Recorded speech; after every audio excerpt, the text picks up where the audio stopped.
Bom, gente, eu quero compartilhar com vocês aqui presentes, vocês aí de casa. Uma das funções da igreja, ela exerce muitas funções, é verdade.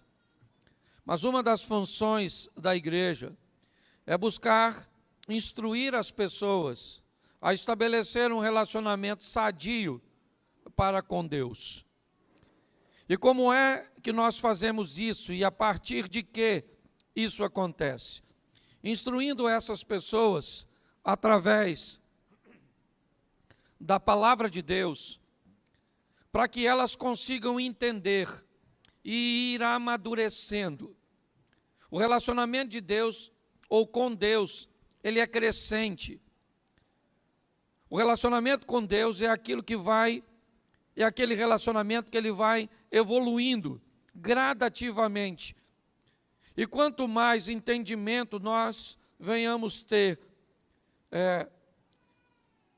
de como as coisas funcionam para ele, mais fácil fica a nossa vida e as nossas decisões. A maioria dos problemas que temos no relacionamento divino, aliás, em todos os relacionamentos, seja ele interpessoal, é o conflito de interesses. É quando aquilo que interessa a outra parte não me é tão interessante, não me é tão conveniente. Quando alguma coisa é altamente conveniente para minha esposa, mas também me traz um nível de conveniência, de satisfação, de retorno, é fácil associar e encaixar os dentes dessa engrenagem. Mas quando os interesses dela sobrepõem os meus interesses, nós vamos viver então um conflito de interesses. E provavelmente então vamos ter uma discussão, vamos ter um desequilíbrio, vamos ter um nível de estresse. O relacionamento com Deus também não é diferente. Todas as vezes que o que Deus orienta, ou todas as vezes que eu tenho que fazer algo que vai levar interesse ou vantagens para Deus e não para mim, eu também começo a ter problema de praticar esse tipo de procedimento, seja ele no âmbito financeiro, seja ele no âmbito emocional, onde for. Se eu sentir que vou levar a algum nível de prejuízo, automaticamente eu vou me fechar para essa possibilidade. E aí nós vamos acabar obtendo problemas no nosso relacionamento. Muitas pessoas convivem em seu relacionamento com Deus e enfrentam muita diversidade durante longos tempos, caminhando ao lado do Senhor e não alcançando resultados. E muitas vezes, quando nós vamos olhar para isso, o que nós descobrimos é que essas pessoas sequer foram capazes de descobrir o que Deus ama. E se descobriram o que Deus ama, muitas vezes não conseguiram amar. Eu digo aqui que amar a Deus é fácil, o difícil é amar aquilo que Ele ama. Esse é o grande desafio nosso. Então eu quero falar um pouco com vocês nesse dia que estamos aí, 13h30 de oração, e o tema da minha mensagem é Venha o Teu Reino. Eu quero mostrar a você que a proposta bíblica, antes de ir para o céu, é trazer o céu para a terra. Antes de chegarmos lá, é trazer lá para cá. É adoçarmos os lábios das pessoas com um estilo de vida, com uma proposta divina que vai trazer para mim e para você bem-estar, satisfação e muitas vezes, é verdade, conflitos. E como é que nós vamos adquirir essa intimidade? Através da oração. Pois Deus tem muitas maneiras de falar conosco. Muitas maneiras ou por muitos meios, Deus pode falar conosco. Ele pode falar conosco por sonhos, Ele pode falar conosco por mensagens, por pregações, Ele pode falar conosco por canções, Ele pode falar conosco pela memória, pelas lembranças que temos. Ele pode falar conosco por textos. Então, a maneira que Deus pode falar conosco, ela é muito variada. Mas nós, basicamente, só temos uma maneira de falar com Deus. E que maneira é essa? A oração. É apenas através da oração que nós vamos falar com Deus. E podemos orar de duas formas. Nós podemos orar com as nossas palavras e podemos orar com os nossos pensamentos. Se palavras fosse o único meio de alguém se relacionar com Deus, como ficaria a vida espiritual de um mudo, que não tem como emitir, certo? Uma palavra. Então, nós também, muitas vezes, estamos em ambientes cujos quais entramos em oração e não pronunciamos nenhuma palavra. O texto diz que quando Ana está orando em Siló, o sacerdote olha para ela. Seu lábio se movia, mas palavra nenhuma saía de sua boca. Naquele momento, a mente de Ana estava falando com Deus, estava apresentando a Deus as suas causas. Então, se é através da oração, é muito importante nós entendermos, e eu preciso gastar um tempo mostrando isso para a igreja, porque me parece que tem muita gente que acaba achando Deus não está me ouvindo, eu estou fazendo alguma coisa de errado, porque é que eu não obtenho os resultados que eu quero através da oração, aplicando textos isoladamente em sua vida de oração. E quando isso começa a acontecer, inevitavelmente nós somos seres humanos. Nós vamos começar a questionar se nada acontecer. Nós vamos começar a duvidar, mesmo apesar de tudo aquilo que temos vivido até hoje, na presença de Deus, basta as coisas ficarem por um tempo maior, um pouco difíceis, que nós já começamos a questionar, nós que temos experiências. Imaginem quem não tem. Então, quando olhamos para isso, eu quero mostrar a vocês alguns tipos de oração. A primeira oração é aquela que nós fazemos por ações de graça, e ela está no Salmo 92.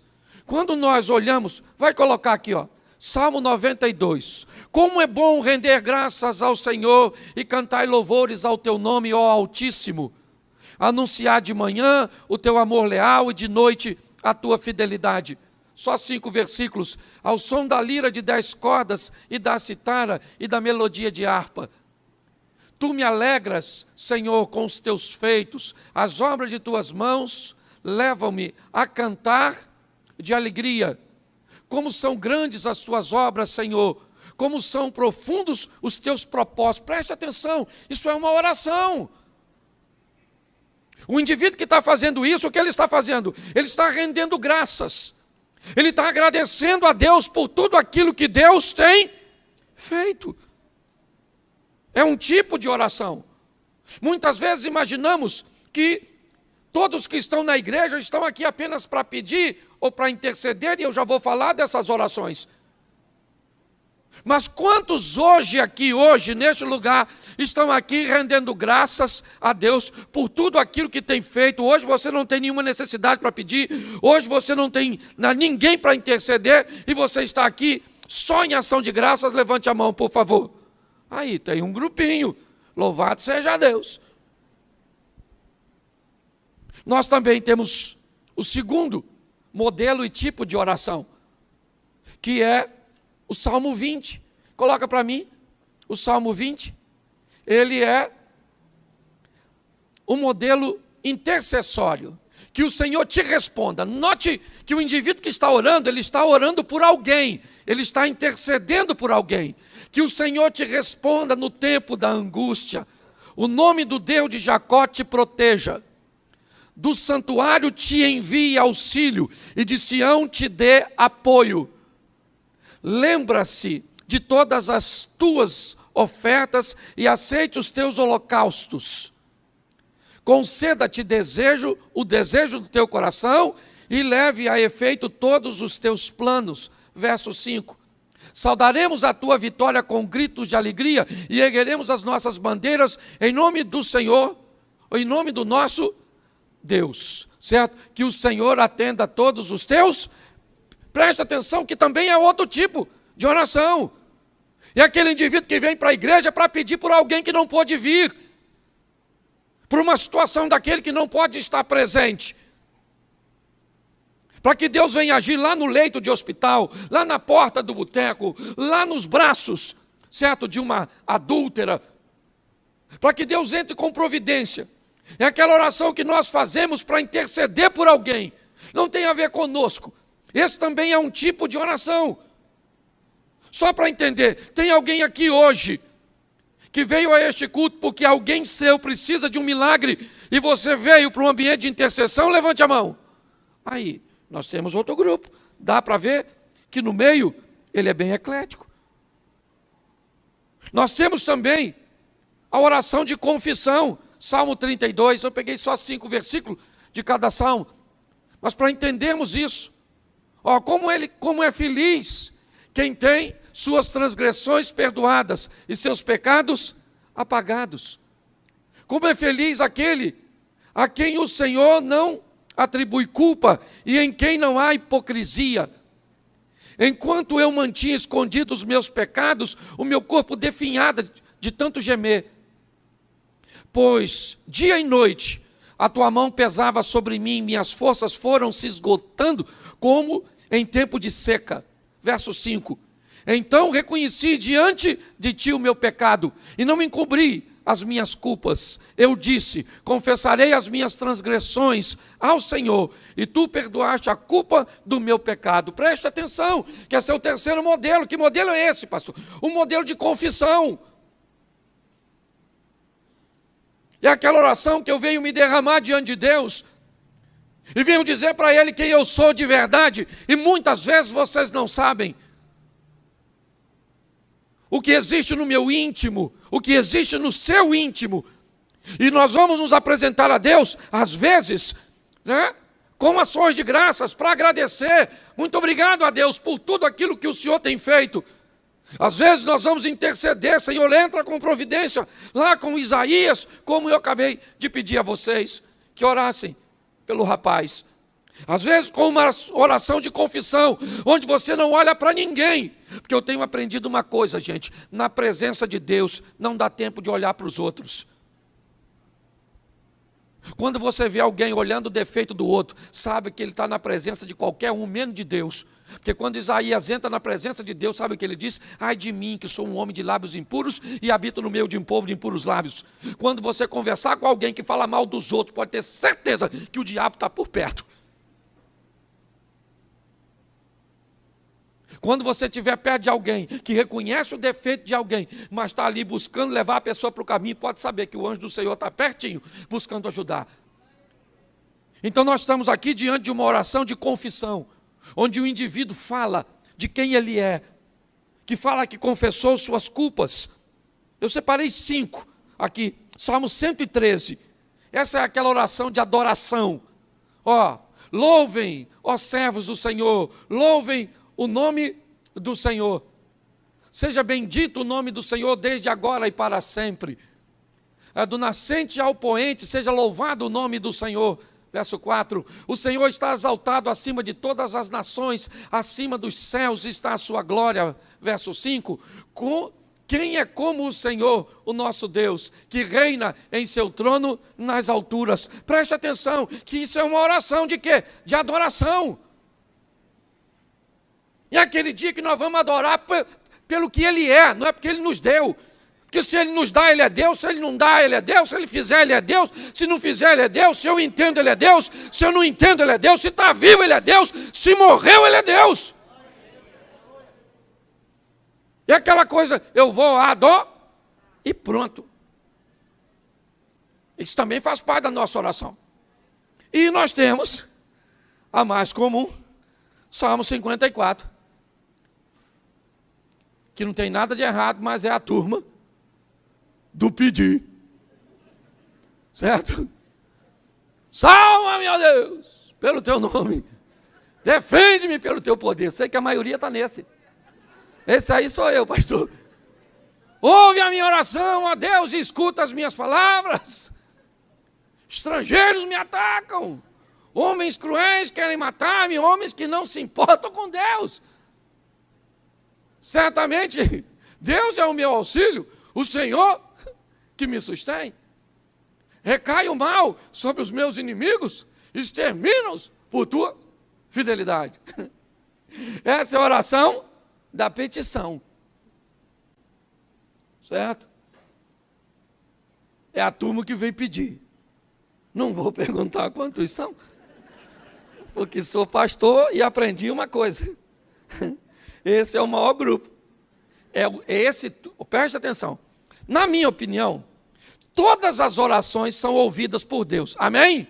Porque Ele é onisciente. Antes de nós falarmos, Ele já sabe. Certo?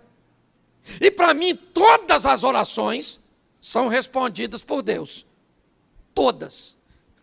Pastor, não concordo. Tem umas que Ele não responde. Por que não é resposta? Te ensinaram que Deus é uma vaquinha de presépio. E que você, Senhor. Porque se fizer assim, o povo vai embora. E aí nós começamos a usar a Bíblia de forma errada. Então, primeiro eu queria te dizer, de vez em quando chega na igreja para fazer uma oração de ações de graça. De vez em quando faça uma oração intercessória. De vez em quando confessa esses troços ruins. De vez em quando adora e de vez em quando pede. Balanceia o negócio. Então, na maioria das vezes, se não em todas, as orações são atendidas. Certo? Só que Deus também fala não. Poxa, pastor, eu não queria escutar isso. Pois é. Vê que hoje Deus fala não. Deus fala não, Deus fala não. Um tempo atrás, uma moça falou comigo, pastor, estou arrumando um namorado aí, e o homem já está difícil, e eu estou na idade avançada, nunca dei sorte com relacionamento, eu queria que o senhor orasse aí, para me ajudar nesse negócio, para ver se é de Deus. Eu olhei para ela de uma forma muito simples e disse, minha irmã, está preparado para ouvir o não? Ela falou, o senhor nem orou ainda? Não, mas eu preciso saber se Deus falar não. Se você vai deixar ele, que senão nem adianta orar. Eu vou orar depois, você vai caminhar do mesmo jeito.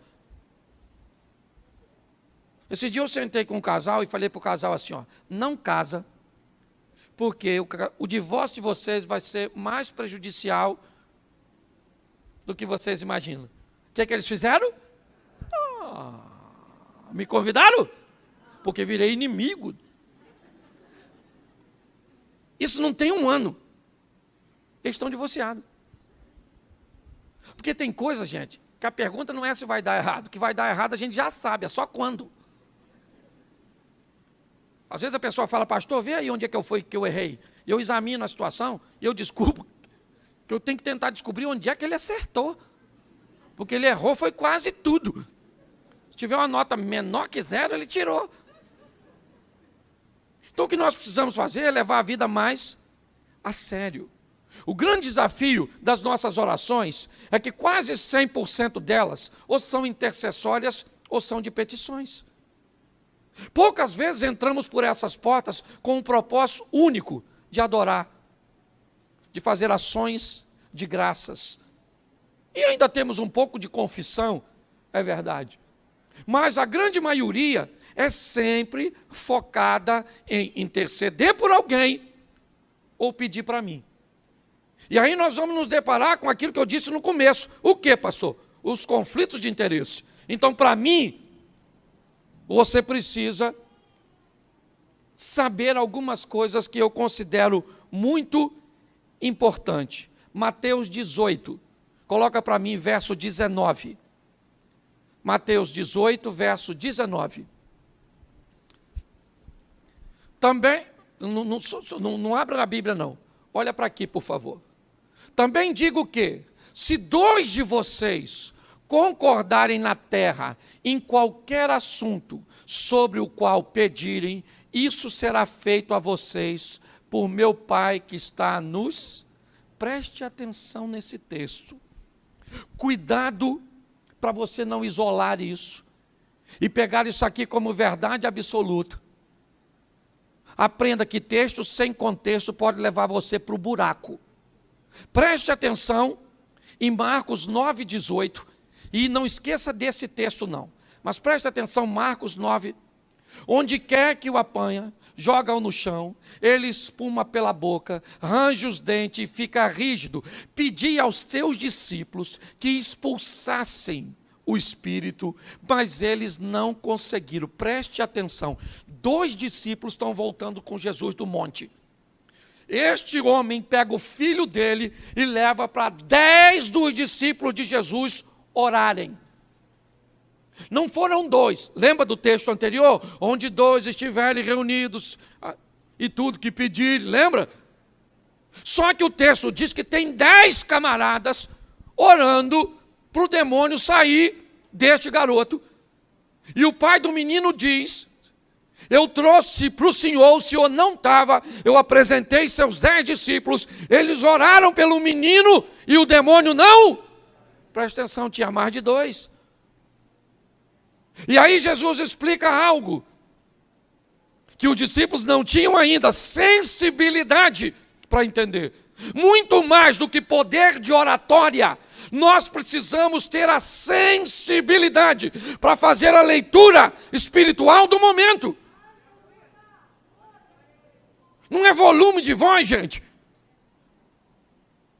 Vamos gritar que o demônio sai. Vamos gritar que a bênção acontece. Aliás, eu nunca vi, vou dizer nunca, raras vezes, alguém gritando em oração na Bíblia. Pelo menos o texto nos dá a entender que não precisava. Sai. Entendeu? Às vezes é só questão de autoridade. Quantas vezes a senhora, às vezes, grita com o seu filho para tomar banho durante o dia? Vai tomar banho, garoto! Vai tomar banho! E o menino não vai.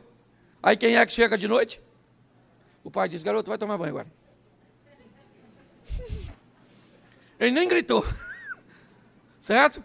Pelo menos os homens de antigamente. Os homens de hoje, o filho fala: vai tomar banho, senhor. Né? Mas a turma mais velha sabe que o negócio é diferente. Então preste atenção. Eu preciso que vocês entendam. Eu já cansei de ver gente, reúne o povo e diz assim: vamos orar, porque o que nós pedimos agora aqui, onde 2 ou mais estiverem reunidos, vai devagar, santo varão. Fale com o Eterno primeiro. Senhor, é isso mesmo? Não é? Como é que funcionam as coisas? Que senão você começa a ter o procedimento errado e pedir aquilo que nunca vai acontecer. Nós temos que ter maturidade para entendermos isso. Posso ouvir um amém? Porque Tiago capítulo 4, verso 3 diz, Tiago 4, 3, quando pedem, não recebem, pois pedem por motivos para gastarem seus... Presta atenção. Esse texto diz que pessoas pedem, mas a motivação, ela é errada. E Deus é um Deus que sonda o coração, não o que você está falando. O que move Deus é um coração contrito, um coração quebrantado. E que me parece esse texto aqui, ele quer dizer simplesmente o seguinte: quando você for pedir alguma coisa ou fazer alguma coisa, faça uma observação simples. Veja quanta vantagem o que você pede vai gerar para você. Veja quanta vantagem o que você pede vai gerar para o ambiente coletivo. Veja quanta vantagem o que você pede vai levar de benefício para o reino de Deus. Quando formos fazer qualquer coisa, olhe o que as outras pessoas vão ganhar com aquilo. Porque se tiver apenas a ver com a minha vantagem, com a sua vantagem, é um pedido egoísta. A probabilidade de você levar um não é muito grande. Se você observar direitinho, as pessoas que estão bilionárias criaram coisas para facilitar a vida de outras pessoas. É assim que funciona. Quando nós olhamos para esse texto, o que a Bíblia está dizendo é que tem pessoas que não alcançam, por quê? Por causa da motivação errada. E aí elas começam a não receber. E isso me parece que tem a ver com maturidade. E ninguém melhor na Bíblia para explicar isso do que Jó. Capítulo 2, verso 10 de Jó, é um dos textos mais expressivos da Bíblia, com certeza. Capítulo 2, verso 10, isso, obrigado. E ele respondeu: você fala como uma insensata. Aceitaremos o bem dado por Deus e não o mal? Preste atenção o que Jó está dizendo. Jó está falando com a esposa dele, que não consegue entender tudo aquilo. Se tinha alguém que sabia quem Jó era a mulher dele. Ô gente, um indivíduo que vive nessa terra e o diabo passa perto de Deus, e Deus chama o diabo para usar um mortal como exemplo. Tem gente que acha até que Jó não existiu, que é uma alegoria. Eu imagino a mulher desse cara. Ela olha para Jó no seu sofrimento e diz: eu não estou entendendo, filho. O seu sofrimento, ele me machuca demais. É melhor você morrer, Jó. Sabe? Porque eu não posso fazer nada por você. Não acuse essa mulher, não. Ela é parceira. Os filhos morreram, a mulher está lá. Os bens materiais foram embora, a dona está lá. O cara ficou doente, a dona está lá. E quer meter um malho na dona? Conheço gente que o filho morreu, a mulher foi embora. Perdeu dinheiro, estou vazando. Ficou doente, bota no asilo. Cuidador, e vou para a pista. É isso que ela está falando. E Jó diz assim: minha querida, receberíamos o bem de Deus e não receberíamos o mal, ainda que em Deus não há mal. Deus não tenta ninguém, nem pode ser tentado, mas o Satanás recebe autorização para mexer na vida da gente. Aí eu pergunto a você, olhe bem, se essa não é uma grande lição. O que Jó está dizendo é o seguinte, para mim e para você: aprenda a viver com o sim de Deus e com o não de Deus. Só que nos ensinaram erroneamente que nós só íamos receber sim. Então preparei uns textos aqui para vocês e para mim também, que estou pregando para mim. 1 Samuel, capítulo 16, verso de número 1. 1 Samuel 16, 1. O Senhor disse a Samuel: o quê? Até quando você irá se entristecer por causa de... eu rejeitei como rei Israel. Enche um chifre com óleo e vá a Belém. Eu enviarei a Jessé, escolhi um de seus filhos para fazê-lo rei. Preste atenção. Sabe quem é esse cara? Samuel. Sabe quem é Samuel? Nada mais, nada menos que um juiz, um sacerdote e um profeta. Esse cara só perde em títulos para Jesus, que além dos 3 que eu citei, também é rei, e Samuel não foi. Pensa num cara que tinha intimidade com Deus e era desde garotinho na casa do Eli. Lembra? O cara que cuidou dele e caiu da cadeira para trás, quebrou o pescoço? O Elisão, lembra dele? Pois é. Samuca falava com Deus desde novo. Um menino extraordinário. E um dia ele está lá orando. Uma oração intercessória. Senhor, abençoa o Saul. Saul é maneiro. É o primeiro rei. Vacilou, mas perdoa. E o que Deus falou? Para o juiz, sacerdote, profeta, gente boa. Até quando, Samuel? Vai ficar me enchendo a paciência com esse assunto. Eu já falei que não quero Saulzinho. Entendeu? Saul caiu, mano. Entendeu? Sabe? Já era o Saul. Enche o teu vasinho de azeite, desce a Belém, porque já escolhi até outro rei para botar no lugar dele. O que é isso? É Deus falando não para um profeta. Se ele falou não para um profeta, não vai falar para mim nem para você? Se você não sabe se relacionar com Deus, vai embora. Mas tem que aprender a ouvir não. Porque o não de Deus é para o nosso. Isso aí.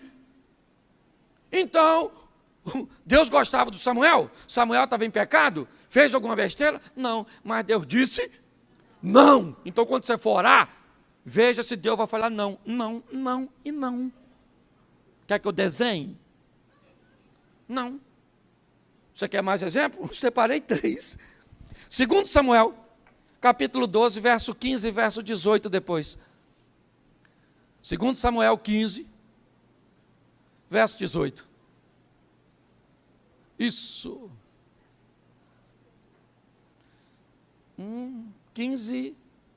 12, 15, perdão. 2 Samuel 12, 15. Isso.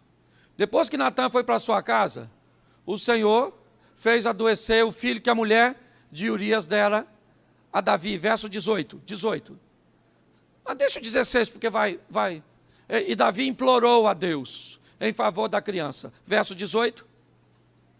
Isso. 7 dias depois a criança morreu. Gente, pensa num cara extraordinário. O nome dele, Davi. Certo? Um grande homem, um rei extraordinário, um homem segundo o coração de Deus. O filho do Davi fica doente e o Davi vai para onde? Se tinha um cara que conhecia o endereço de Deus, esse cara era Davi. Lá vai Davi, Senhor, meu filhinho, Senhor, eu vacilei com a Batseba aí, poxa. Peguei mesmo ela aí, e veio esse menino aí, poxa. Tramei lá para matar Urias. Uns deslizinhos assim.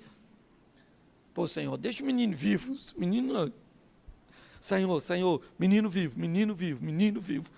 7 dias. Ele não come e não toma banho. 7 dias.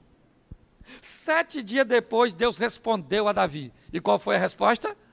Não. O menino já bateu a caçuleta. Partiu dessa para melhor. Juntou as canelas. Mas Deus não ouviu Davi? Ouviu, claro que ouviu. Só falou, não vou, acabou. Você está entendendo? Tem oração que parece que a gente não quer escutar. Quando nós vamos orar por um parente nosso que a gente não está afim que morra, mas Deus está afim que morre. Por que o senhor está afim? Porque eu estou. Entendeu? É porque ele não fala com a gente assim, que ele tem educação. Por que vai morrer? Porque eu quero. O dono dessa jossa aqui sou eu. Porque tem gente que parece que é Deus. Ah, Senhor, eu vou aí andar na igreja, mas o cuidado com o que o senhor vai falar comigo, hein? Senão eu vou embora, o senhor vai ver só, o senhor fica sem mim. Nossa, que prejuízo que Deus levou. Você está rindo, mas é sério. E você quer ver o absurdo dos absurdos? Mateus 26, 39. Mateus 26, 39. Indo um pouco mais adiante, prostrou-se com o rosto em terra e orou. Meu Pai, se for possível, afasta de mim este cálice. Sabe quem é esse?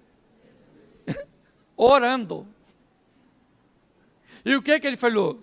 Pai, isso aí é a minha tradução. A chapa aqui está quente, mano. Os caras estão indo para a reta final. Os malucos aqui lideram, não é? Esse quadrilha lá no Rio de Janeiro. Os caras perigosíssimos. Eles vão me matar. Então, vamos aqui, fala. Se der aí, pai. Eu queria morrer assim, não. Poxa. Mas a intimidade era tão grande que a resposta já veio no meio da oração. Ele falou, mas contudo, já que a resposta é essa mesmo, né? Então cumpra assim mesmo, né? Vamos embora. Se não dá, deixa desse jeito. Você sabe quem ouviu a negatividade de Deus? O próprio Jesus. Então, gente, nós temos que ter maturidade.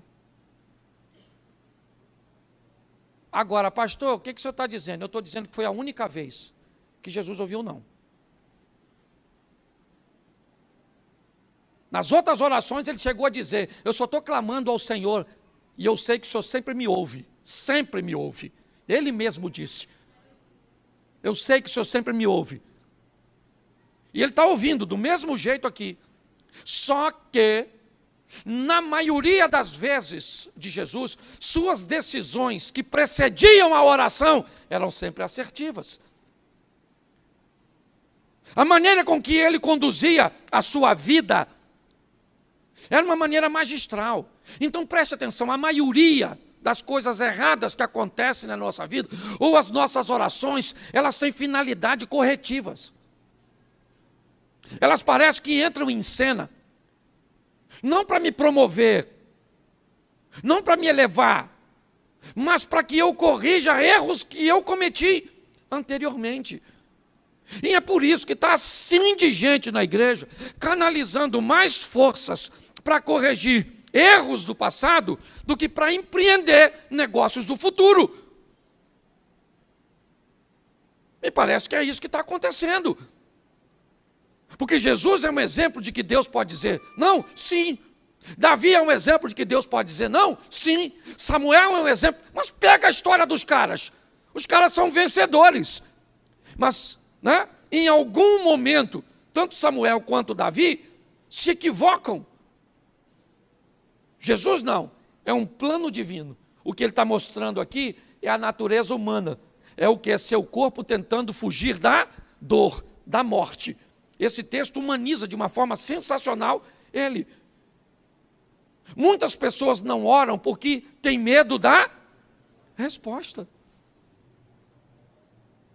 Então, querido, nunca deixe de orar. Nunca. 1 Tessalonicenses 5. Certo? Orai sem, nunca deixe de orar. Porém, nunca se esqueça de com quem você está falando. Nunca se esqueça. Sempre vai prevalecer a vontade dele. Eu poderia ficar aqui hoje e usar um culto de domingo só para orações como essas duas que eu vou usar como exemplo agora. As mulheres de Atos 12, coloca aí, rapidinho. Isso. Percebendo isso, ele se dirigiu à casa de Maria, mãe de João, também chamado Marcos, onde muita gente havia se reunido e estava orando. Preste atenção. Esse é o momento que Pedro é solto. Herodes havia mandado prender a Pedro. Depois de matar Tiago a espada, aquilo agradou. Pedro está preso. Seus recursos não tem como tirá-lo dali. E o que tem? Gente orando na casa de Maria, mãe de João Marcos. E é para lá que Pedro vai. Depois que é liberto. O que é isso? Uma oração que entrou na presença de Deus e Deus ouviu positivamente. Mas qual é a diferença das outras três, pastor? Eram petições do mesmo jeito? De gente que Deus amava, mas estavam pedindo coisas que não estavam no plano de Deus. Esse é o grande desafio nosso. Antes de pedir alguma coisa, descubra se qual é o grau do que eu estou pedindo que interessa para Deus. E você vai ver que as coisas vão ficar muito mais fáceis. Gente, muito mais fáceis. Coloca isso na sua vida. Para de ser imediatista. Para de querer as coisas instantâneas. Minha mulher convive comigo, sabe, eu sou extremamente moroso, demorado. Às vezes as pessoas gostariam que eu fosse mais acelerado, que eu fizesse mais coisas. Agora pega os últimos 10 anos da minha vida e vê tudo que eu construí, fiz, como as coisas acontecem, quantas vezes eu levei um não de Deus. Porque antes de buscar fazer alguma coisa, veja se o que você quer fazer está alinhado com o que Deus quer para você. Pare de usar os outros como medida. O carro dos outros não é para você, a vida dos outros não é para você, certo? A posição do outro não é para você. Quando eu era garoto ali na Praça da Mantiqueira, eu morava ali, lá em frente onde tem aquelas mesas de ping-pong, onde minha tia que me criou estava ali. E eu estudava no Monteiro Lobato. E a rodoviária era bem cá na frente, onde estão fazendo aquela lanchonete nova. E quando eu saía do colégio, quase todos os dias, que um ônibus estava saindo, Eu saía correndo com o ônibus para chegar em casa primeiro que ele. Agarrava minha mochilinha aqui, meu filho. E o ônibus ia, eu partia. Partia em quantas vezes eu ganhei do ônibus. Quantas vezes o ônibus ganhou de mim. E se você perguntar ao motorista, ele nem sabia que eu existo. Porque a competição estava apenas na minha cabeça. Aí a senhora compete com a mulher da sua família que emagreceu e a senhora ganhou os pesos que ela perdeu. Você já viu gente competitiva que usa os outros como medida? Para com isso. Descubra, sabe? Descubra. Eu gosto, né? Ezequias e Isaías. Uma oração no Velho Testamento. Senaqueribe cercou tudo, não tem rota de fuga. Os dois camaradas clamam a Deus: Senhor, olha aí o que está acontecendo. Deus envia recursos, os céus se abrem, a batalha ganha. Por quê? Porque Deus estava no negócio. Gaste um pouco de tempo. Sabe quem vai abrir um negócio? O que faz quando é sério? Quando alguém é sério e quer abrir um negócio, ele estuda o mercado no local onde ele quer abrir. A potencialização do produto que ele planeja vender. O preço médio que as pessoas que estão interessadas no seu produto são capazes de pagar. Porque às vezes o produto é bom, mas se for colocado no lugar errado, ele não vai ter sucesso. E aí parece que seu produto é ruim. E às vezes ele não é ruim, ele apenas está no lugar errado. Mas sabe o que as pessoas imaturas fazem? Mergulham de cabeça. E quando vai ver, quebram em lugares com coisas que poderiam prosperar. Reposicione-se, porque eu termino aqui. Ninguém melhor do que Jesus para dizer qual é a oração. O Pai Nosso não é uma oração para ser repetida. Ele é uma oração para ser implantada na vida. Repetir o Pai Nosso não é nada. O segredo do Pai Nosso é entender que não é eu vou para o teu reino, é venha o teu reino. O segredo do Pai Nosso é entender que o Pai e o pão são nossos, mas o reino e a vontade é dele. Que tem que ser santificado porque eu sou filho. Santificado seja o seu nome. Olha, Pai Nosso que estás, santificado seja o teu. Por quê? Porque eu sou filho. Sabe a santificação que diz no começo? É a tentação sendo vencida. Lá no final. Sabe qual é o problema, igreja? É que nos ensinaram apenas a ir para o céu. Pastor, o senhor acha isso pouco? Não. Eu só acho que quem aceitou apenas a proposta de ir para o céu só pegou 50% da mensagem. Esqueceu os outros 50%. Sem dúvida nenhuma, a parte mais importante é a vida eterna. Buscai primeiro o reino de Deus e a sua justiça. Mas as demais coisas vos serão. A preocupação de Deus sempre foi essa. Alguém que o ímpio, que o pecador, que o sofrido possa olhar e dizer: esse estilo de vida eu gostaria para mim. Por muito tempo vivemos num ambiente compensatório. Se você não usa isso, se você não faz isso, se você não vai ali, aí você entra no céu. Não me ensinaram, quando eu me converti, a trazer o céu para a terra. Eu fui ouvir, com 15 anos de convertido, que Jesus era um colono, que saiu do céu para colonizar a terra, como os portugueses deixaram Portugal para colonizar o Brasil. Nós falamos a língua por influência deles. Nossa arquitetura, ou a maior parte da nossa arquitetura no Brasil, tem influência deles. Costumes. Hoje vivemos aqui a influência de um colono que chegou aqui há tantos anos atrás. O que a Bíblia está dizendo é: Cristo deixou os céus para colonizar a terra. para trazer a cultura dos céus para nós. Aprenda a lidar com esse relacionamento e você vai melhorar seu casamento, você vai melhorar seus negócios, você vai melhorar sua vida com Deus. E se você gostou dessa mensagem, curte, compartilha e se inscreva no canal. Eu sou Márcio Martins e eu vou ajudar você a realizar o seu sonho.